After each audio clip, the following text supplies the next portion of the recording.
Je laisse la parole voilà, à Ina, qui est l'organisatrice et la présidente de l'association des familles des arts plastiques qui, en fait, aujourd'hui nous accueille ici dans cette fantastique loge.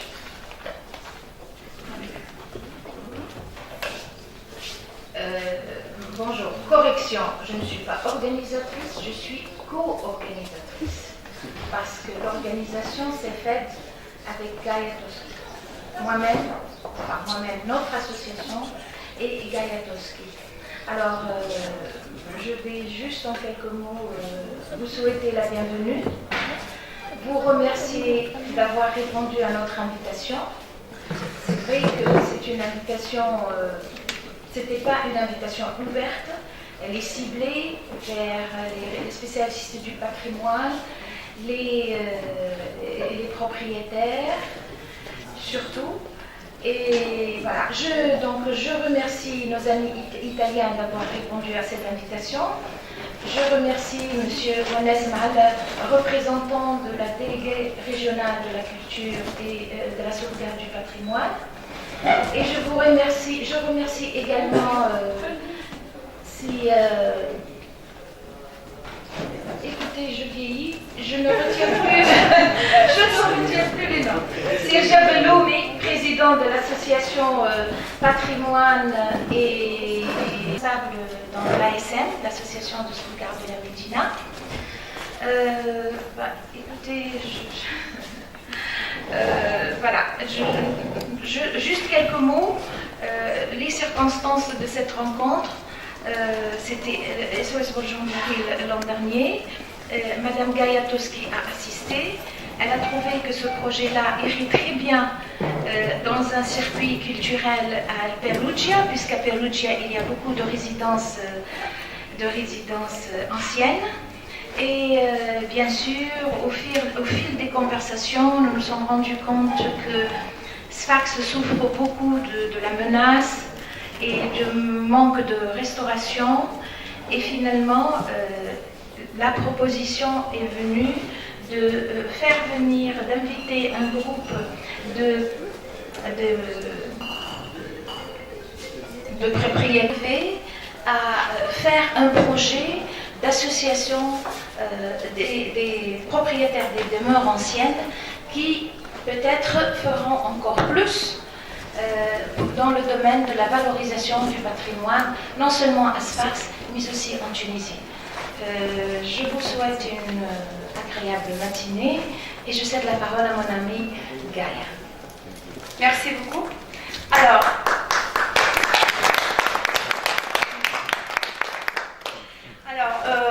d'abord, je voudrais vous dire qu'il y a une traduction simultanée, donc vous avez des casques ici, parce que je parle français, mais je voudrais ouvrir en fait cette table ronde en italien, en l'honneur des mains, en fait.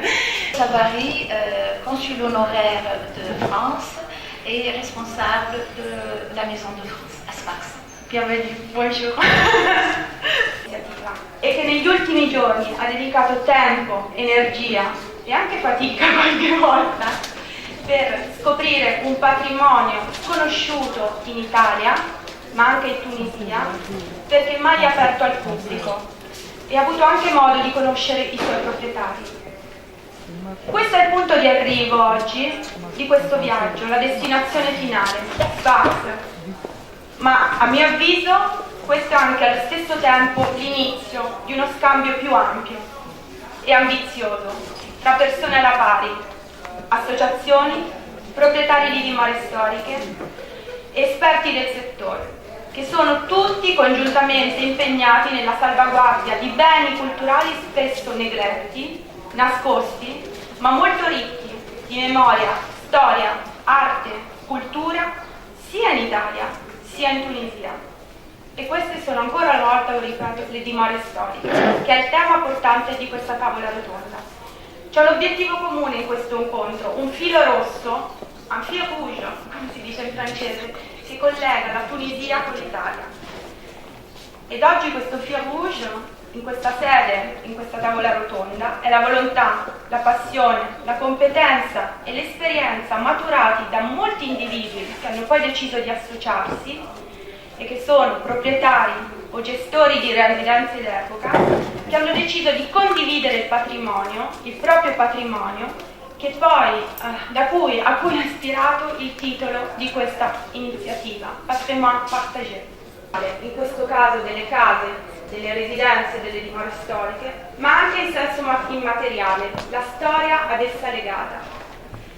I progetti di cooperazione italiana culturale spesso non si limitano a degli scambi scientifici oppure tecnici di informazioni. Sarebbe bello se si rimettessero questo e sarebbe tutto molto più facile. In realtà richiedono molto di più. Adesso la parola a Monsieur Mohamed. Mohamed. Madame, au nom de Madame Rabia Rivière, la déléguée régionale de la culture, qui s'exprime sur place avec nous, je vous souhaite, surtout à nos amis, nos invités, Des modèles et des formules en fait pour expérimenter soit en Tunisie soit en Italie pour rendre une mémoire historique rentable et pour l'ouvrir vraiment au public aussi avec un côté un peu plus business économique.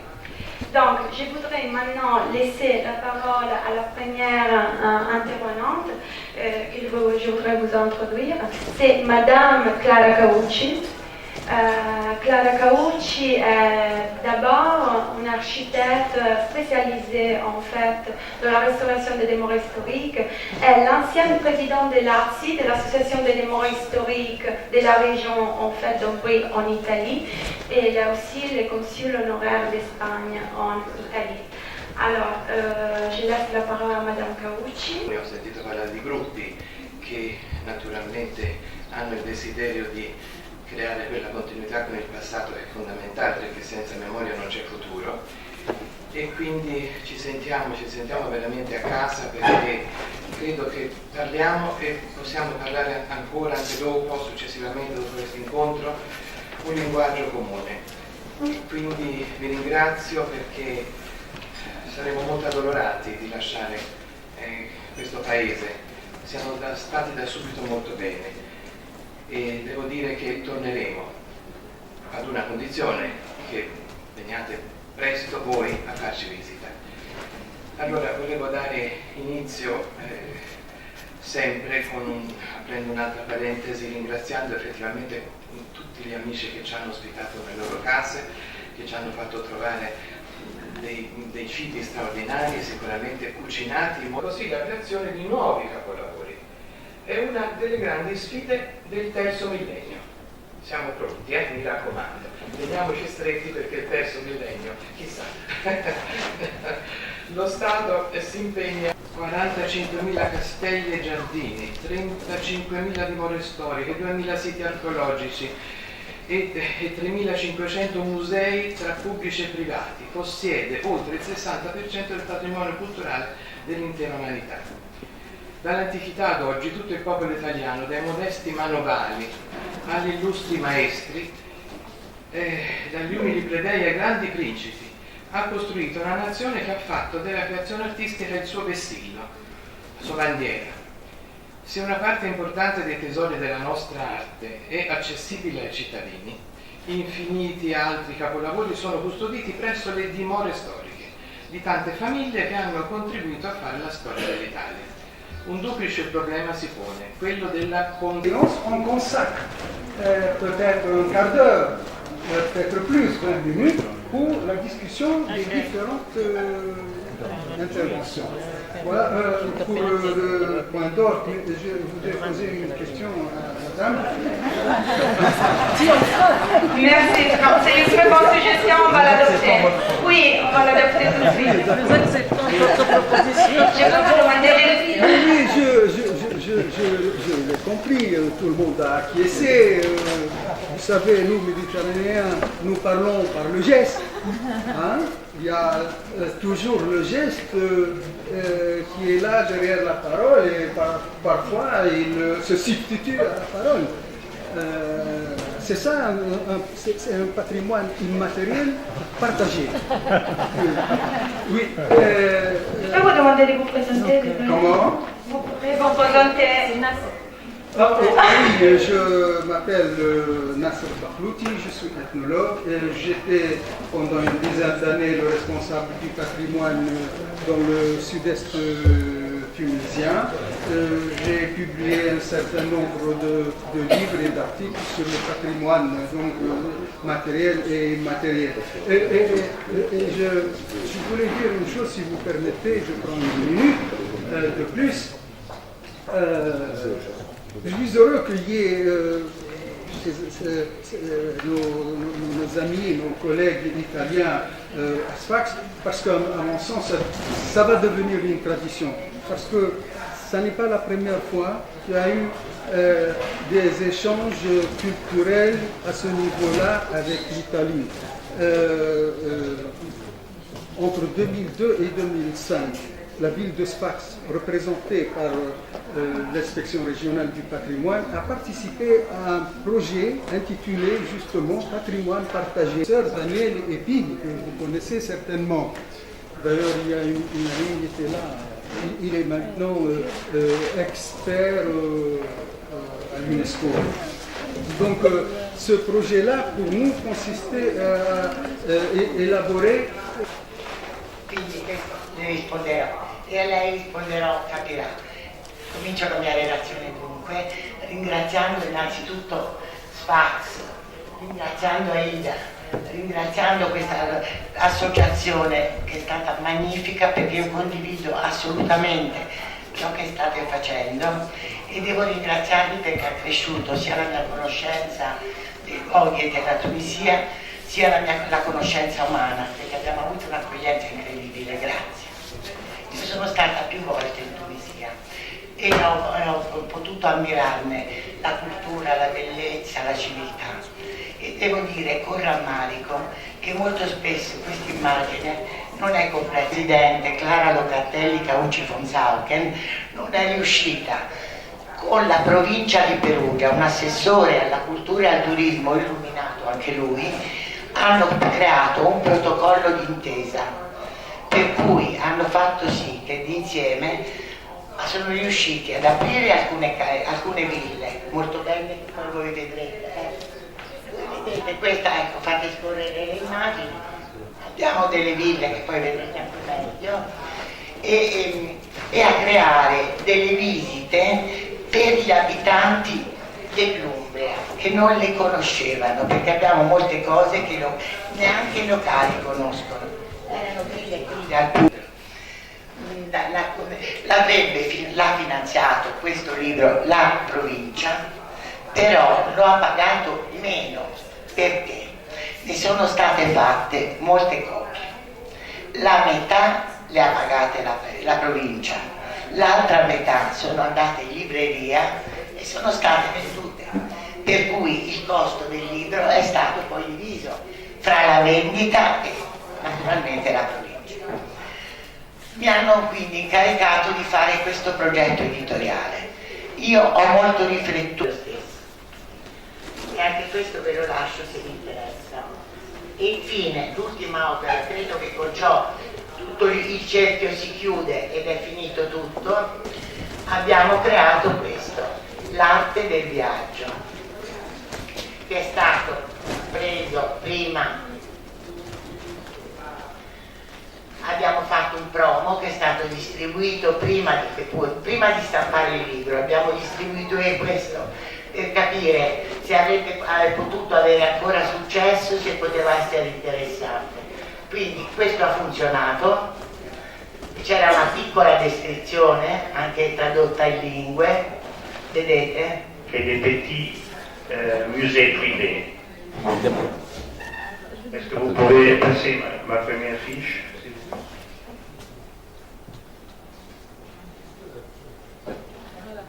Non, elle est française. Ça, c'est le titre. Okay.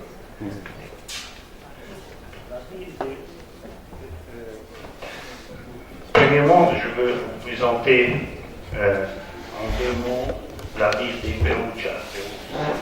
Perugia, la capitale de l'Ombrie, est une ancienne ville d'art visitée chaque année par milliers de touristes, ou disons une dizaine de milliers de touristes. Elle possède des musées, des monuments, des églises qui ont un très grand intérêt historique. Il y a surtout, pas seulement, mais surtout, des importants témoignages de la période étrusque et médiévale. Par exemple, la Fontana Maggiore, c'est la grande fontaine, il Palazzo Comunale, la mairie, la Galleria Nazionale. Et là, il y a des autres monuments. Est-ce que vous pouvez passer encore? Voilà, encore, avant. Voilà, l'ARSI à Pérouse.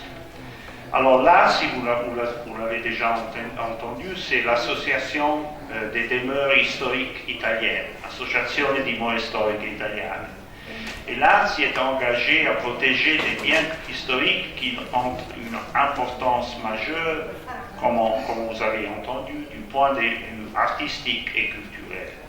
En plus, l'ARSI favorise les développements vers le cosmopolitisme, vers le monde extraverti. Pour simplifier, hein, c'est pas le cas de... Et de nos jours, je pense que le Bosch voudrait saisir une chance, c'est la contemporanéité. Parce qu'il me semble que l'époque est en train d'opérer un passage de la modernité vers la contemporanéité. Donc, il se trouve que dans ce cadre général, que j'appellerai d'un terme flou, assez flou, mais parce qu'il ne s'agit pas d'être précis, ce que j'appelle l'ère du temps. L'ère du temps fait que c'est dans l'air du temps. C'est quelque chose, hein, c'est dans l'air du temps. Vous savez, on remarque que de nos jours, il n'y a plus d'idéologie. Il n'y a plus d'idéologie. Par contre, dans l'air du temps, il y a beaucoup de choses et qui circulent, par exemple, à travers les réseaux sociaux. De nos jours, on qualifie l'époque actuelle de termes très flous aussi, mais caractéristiques, la massification.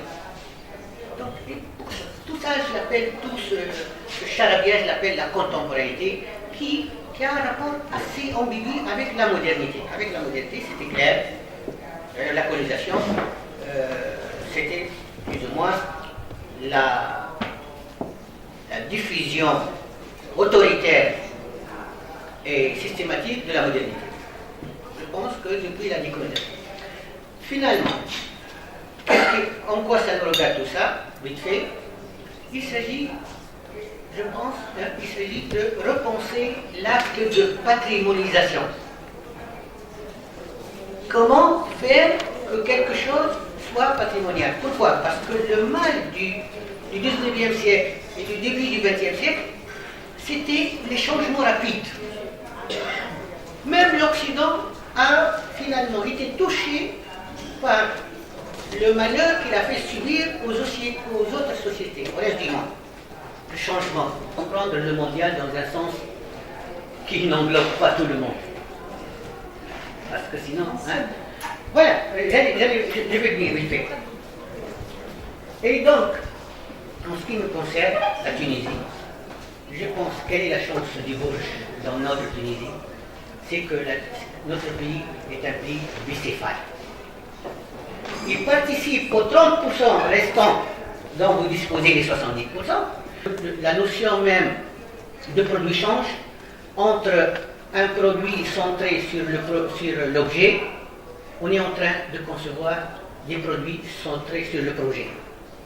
Et vous voyez, quand on parle de patrimoine moderne, on est centré sur l'objet, sur le palais. Je viens de terminer. Voilà. Et donc, je pense que cette duplicité, elle fait partie de notre patrimoine. moi ça fait partie personnellement, en tant que Mohamed Hamoud, je suis à la fois Maupassant et Cli. Pourquoi? Parce que quand Maupassant se dirigeait vers Kéroua, il a observé la mosquée de Rabba Mner. Ça n'a pas intéressé, il s'est tourné vers le palais de Djem et il a dit dommage, ce palais n'a pas trouvé son Omer qui lui rendrait illustre. Par contre, un Paul Klee qui vient d'une culture, la culture germanique, il s'est découvert peintre devant la mosquée à Rabba Mner. Je suis les deux. Et je pense que l'intérêt de Asma Thaqafiyya, capitale de la culture, c'était la même. Et donc, les projets essentiellement, c'est justement ils n'ont pas pu rester longtemps parce que, de leur point de vue, Sfax incarnait la Bakhmuti. Da visitare con numeri di telefono, modi per prendere appuntamenti, anche cartine geografiche per raggiungerli e quant'altro. Finisco qui che altrimenti diventa l'argomento del mio secondo intervento. Un numero speciale a dimostrazione di quanto insomma eravamo riusciti a fare. Sì. Ecco, questa è una casa colonica, una delle tante strutture rurali che hanno rappresentato un particolare interesse nel secolo passato e quindi sono state comprate, restaurate e hanno ripreso vita grazie a chi ha voluto riconoscere in questo tipo di architettura tanta verità e tanta storia e tanto interesse paesaggistico. Qui il proprietario appunto ha tra l'altro un'esposizione permanente di arte contemporanea, quindi questa è la sua personale collezione, però ha accolto in tante altre occasioni esposizioni d'arte contemporanea. E naturalmente, come vedete, i contrasti cromatici mettono in evidenza come l'architetto che possiede questa casa ha voluto creare appunto questi contrasti così interessanti. Avanti. È la stessa casa vista da un'altra prospettiva, sempre con una opera contemporanea messa sulla destra. Avanti. E all'interno della casa, sempre con questa ricerca cromatica molto bella, si vedono altre parti, visitable sous la forme d'une maison-musée. Chaque jour, le public peut visiter 6 salles riches de tableaux, de meubles et d'autres décorations, de livres antiques remontant en majorité au XVIIIe siècle, et tout cela appartenait aux marquises de Sorbello. Vous pouvez quelques images. Le voilà. On peut continuer. La famille qui descend des marquises habite encore dans un appartement du palais, au rez-de-chaussée. Les premiers étages du palais comprennent soit les salles du musée, soit des autres salles occupées par les bureaux de la Fondazione Agnelli di Sorbello.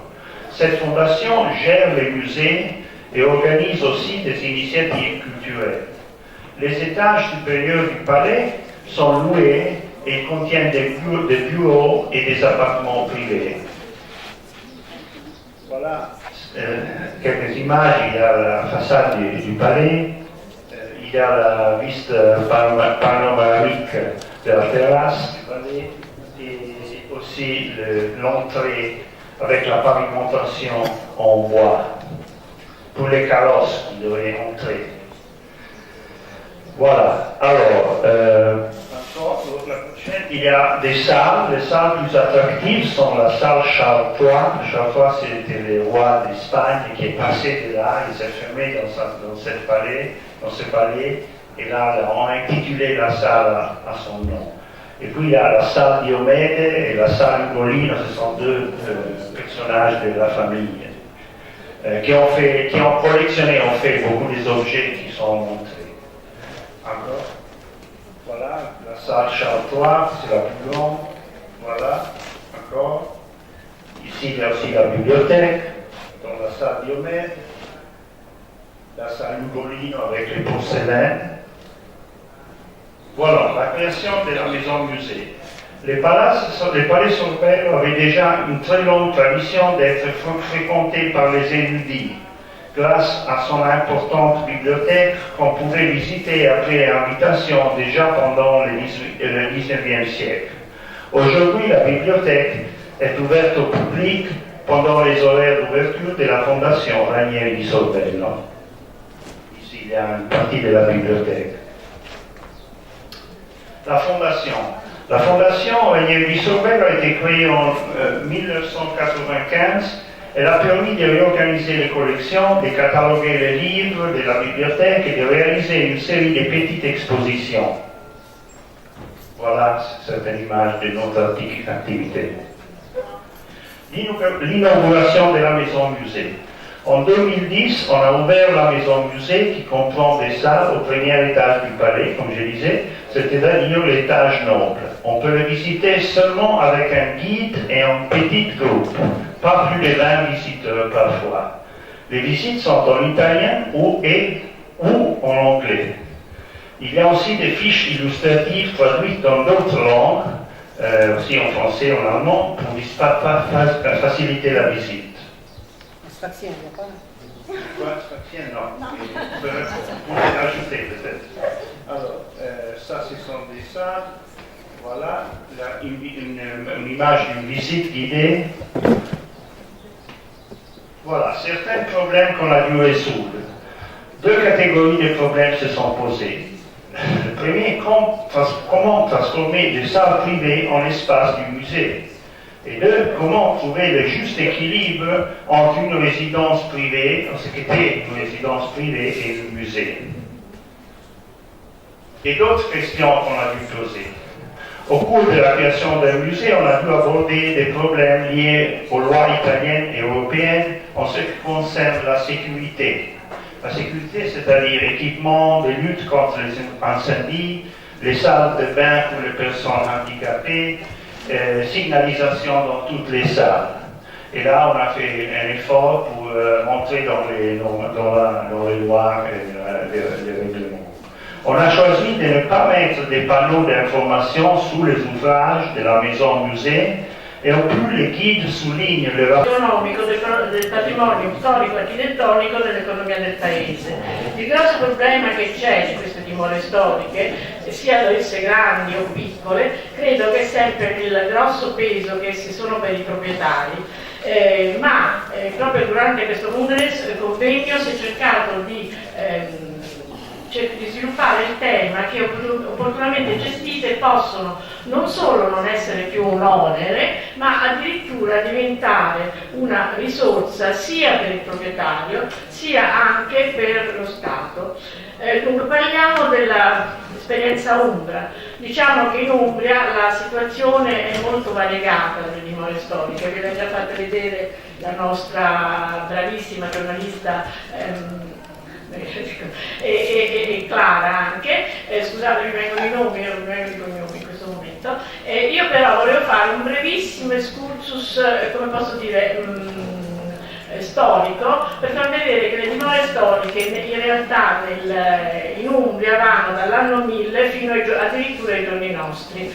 Quindi faccio rapidamente, ecco questa è la mia dimora, ma questa ne parliamo alla fine perché è una cosa mista. Dunque come prima cosa ho messo in omaggio al nostro presidente delle ricordi, ecco, il castello di Sorbello, che da più di 1000 anni ha sempre lo stesso proprietario, Ponello, ha una cosa di cui in questi giorni voi ci avete riempito la testa. Pare che questi Vosges hanno questo vinto, che voi sapete che è una delle cose del 700-800, andava molto di moda del questa è per il 700, diciamo. Ultima cosa, ho voluto vedere, come diceva l'architetta, c'è una legge del 39 e gli edifici possono diventare dimore storiche se sono precedenti al 1900, mi sembra. Questa villa io l'ho voluta mettere perché è stata costruita nel 1954 su un antico convento francescano detto scarzuola, le scarse che erano delle piante con cui si facevano delle cose, e questa scarzuola è stata presa da questo architetto che si chiama Tommaso Buzzi, che era un personaggio molto curioso, c'era e lui però diceva ma pure casa mia ce n'è da dire. Ecco, poi è stata fatta una seconda parte, diciamo, che è un palazzo fortificato, è stato riunito attraverso fra le altre cose c'è una cosa curiosa, quella torre lì c'era un'altra torre che durante l'ultima guerra j'ai acheté la maison et après j'ai dit on va voir comment je vais trouver l'argent pour la restauration. Alors j'ai commencé, je travaille beaucoup avec l'artisanat, je fais beaucoup de développement des capacités des artisans. Et d'une chose à l'autre, c'était des années très très longues parce que j'avais jamais d'argent à la banque. J'envoyais tout à mon père qui gérait la restauration à Tunis. Et moi, de l'autre côté, j'avais plein de bédouines qui m'attendent pour les rendre des entrepreneurs. Après 4 ans de beaucoup de dépenses, bon, beaucoup c'est relatif, pour moi c'est beaucoup. Darbengues ouvre ses portes en septembre. Bon, moi je laisse la parole à Ippolita che va vous expliquer tout ça. Pour la traduction de Castello. Buongiorno.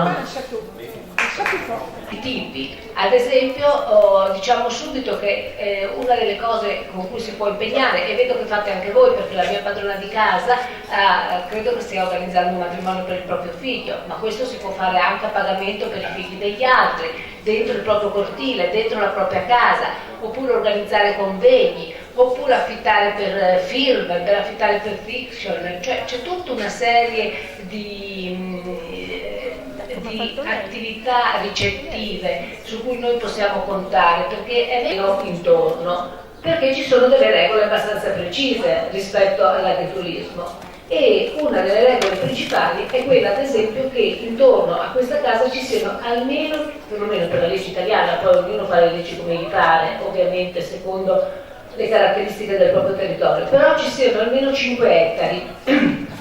Senza questo quantitativo di terreno non si può parlare di attività agricola. L'association tunisienne pour la sauvegarde des musées et des sites archéologiques, TORAS, c'est une association dont le but est bien sûr de contribuer à l'effort de l'État pour la mise en valeur du patrimoine et des sites archéologiques. Elle a été constituée en 2010. Nous avons déjà organisé plusieurs manifestations. En 2010, nous avons organisé le premier colloque international sur le mécénat. En 2012 aussi, on a organisé le colloque patrimoine au service de développement régional. Et bien sûr, il y a beaucoup d'activités. Nous sommes en train de travailler un peu sur un projet avec les Italiens aussi. C'est le projet Hologramme. Le projet Hologramme, c'est la mise en valeur des sites de Carthage.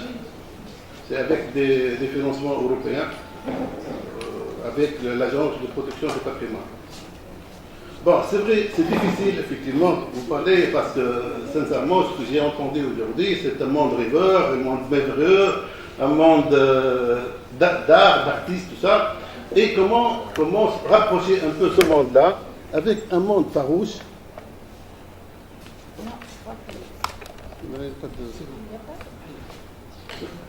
Voilà. Comment effectivement rapprocher un monde aussi merveilleux à un monde aussi farouche qui est le monde de l'économie, des affaires. Ce qui fait, pour se rapprocher un peu, il faut un peu de concession partout. Il faut que les gens du patrimoine et de l'architecture se rapprochent aussi du monde des affaires. Ça, malheureusement, on n'a pas encore cette culture-là en Tunisie.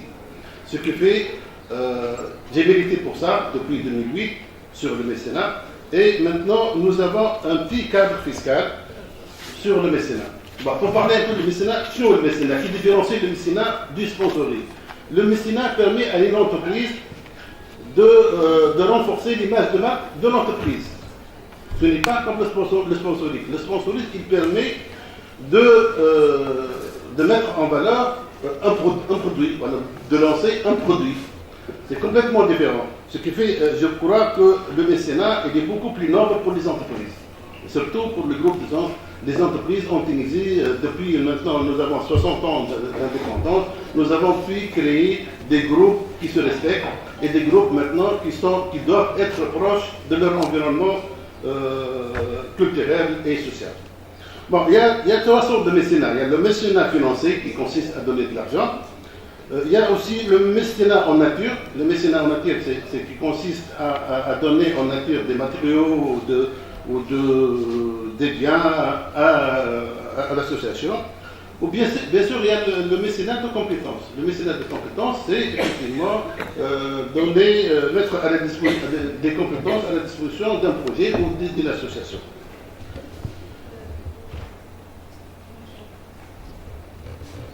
Bon, en Tunisie,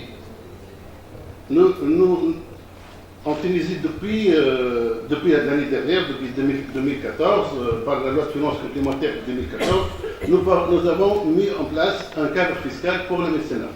C'est-à-dire, c'est un cadre exceptionnel, pratiquement unique au monde, parce que le mécénat en Tunisie permet la déduction totale des mécénats donnés à un projet ou à une association. Il n'y a pas de limite. Tu fais 100 000 dinars de bénéfices, tu peux donner 100 000 dinars et tu ne paieras pas d'impôt. Ça, par contre, en France, c'est limité à 60%, dans d'autres pays, c'est limité à 20%, etc. Bon, bien sûr, on dit mécénat. Le mécénat, effectivement, il faut que le projet qui sera mécéné, c'est un projet, bien sûr, il doit faire l'objet d'un agrément du ministère de la Culture. Ce qui fait, nous avons ça depuis 2014 et nous n'avons pas encore mis en place un peu la commission qui sera chargée un peu de l'octroi de ces avantages-là. Bien sûr, pour avoir ça, il faut un dossier, une fiche de projet, il faut tout ça. Bien sûr, soit une association qui peut le faire, soit une entreprise qui peut le faire aussi. Il n'y a pas de condition à ce niveau-là. Mais bien sûr, à travers une association, ça sera beaucoup mieux. Tout à l'heure, quelqu'un a parlé un peu de fondation. Ça, c'est important aussi de mettre en place. Moi, je dirais aussi qu'on ne peut pas aller trop loin pour les entreprises si on ne développe pas le mécénat en Tunisie. Ça, il faut le faire.